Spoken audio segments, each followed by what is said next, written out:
CBN Intimamente. Na semana passada, nós falamos aqui sobre a polêmica que surgiu em torno da novela, sobre a personagem que não consegue ter relações com seu marido, enfim. E ela foi vítima, inclusive, de abuso na infância. Um assunto que gerou uma aversão sexual no personagem, no caso, né? E nós vamos tratar desse assunto hoje, que a Elisângela tocou nesse assunto, falou sobre isso muito amplamente na semana passada, e falou sobre dispareunia e vaginismo, né? Quando a mulher é incapaz de ser plena.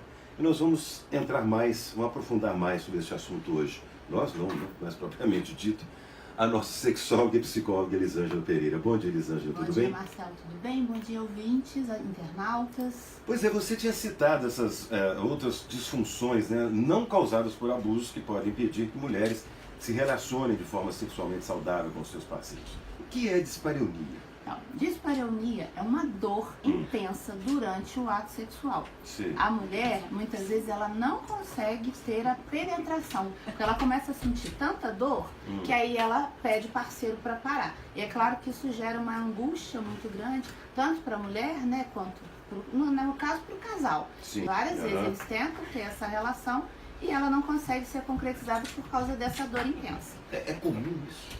É comum, mas eu não tenho como te precisar, Marcelo, em termos de dados estatísticos. Por quê? Porque como a maioria das mulheres que tem esse tipo de problema não leva isso... Deve ser constrangedor. Exatamente. Então a gente acaba ficando sem uma estatística, mas o que a gente imagina é que sejam muito mais casos, né, do que os que chegam no consultório. Porque tem aqueles que chegam, mas tem aquelas mulheres que nunca procuram. E às vezes nem sabem que isso é uma disfunção. Exatamente. Né? Na maioria das vezes, as pessoas sempre pensam no lado físico. Que elas têm algum problema que impede, alguma obstrução. Ah, será que eu tenho alguma obstrução no canal vaginal? Tem alguma coisa? Dificilmente elas associam isso a algo psicológico. E o vaginismo é a mesma disfunção? Não, o vaginismo é uma outra disfunção. O vaginismo, vamos dizer assim, que ele seria, a gente pode dizer, talvez um pouco mais grave. Por quê? Porque na dispareunia, a mulher, ela sente dor. Mas, na maioria das vezes, ela talvez ainda consiga ter a penetração.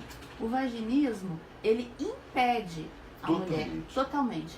As mulheres que têm vaginismo, normalmente, elas nunca conseguiram ter uma penetração completa. Sim. Então, eu recebo, por exemplo, casais, né, lá no consultório, em que eles estão casados e ainda não concretizaram, vamos dizer assim, o casamento. Por quê? Porque ainda não houve penetração.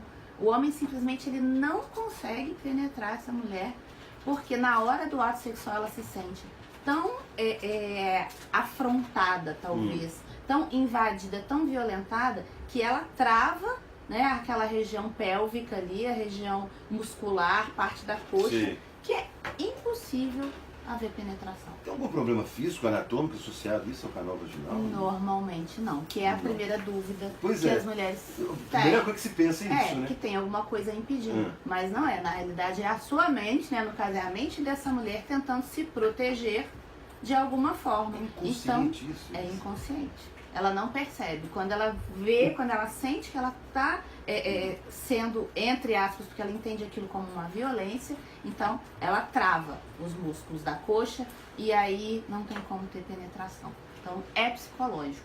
Antes da gente falar de tratamento, solução, como que isso surge numa mulher? Então, aí cada caso é um caso.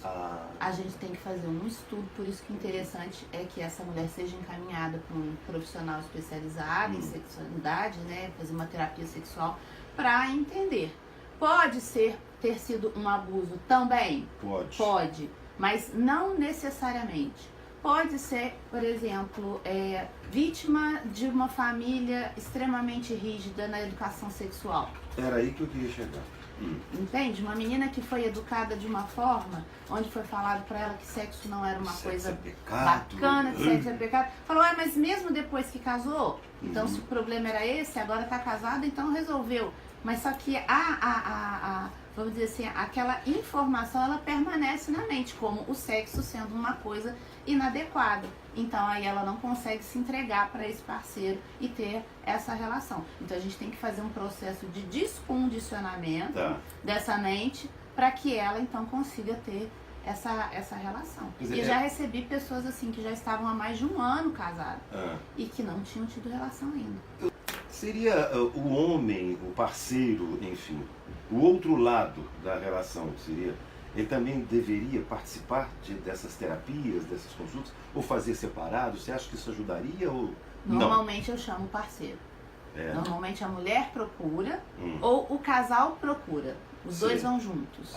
Mas eu tenho conversas individuais com a mulher e também com o parceiro. Por quê? Porque eu preciso instruir esse parceiro a como reagir a essa situação. Porque às vezes o parceiro acaba reagindo de uma forma inadequada, Marcelo. Não por maldade, sabe? Mas por não saber. E você imagina a cena, imagina a situação. É frustrante. Então às vezes isso pode gerar sentimentos que essa pessoa não tem controle. Tipo raiva, né? Frustração. Ele não entende o que está acontecendo. Na maioria das vezes ele interpreta isso como uma rejeição. Então o problema é comigo, você não gosta de mim.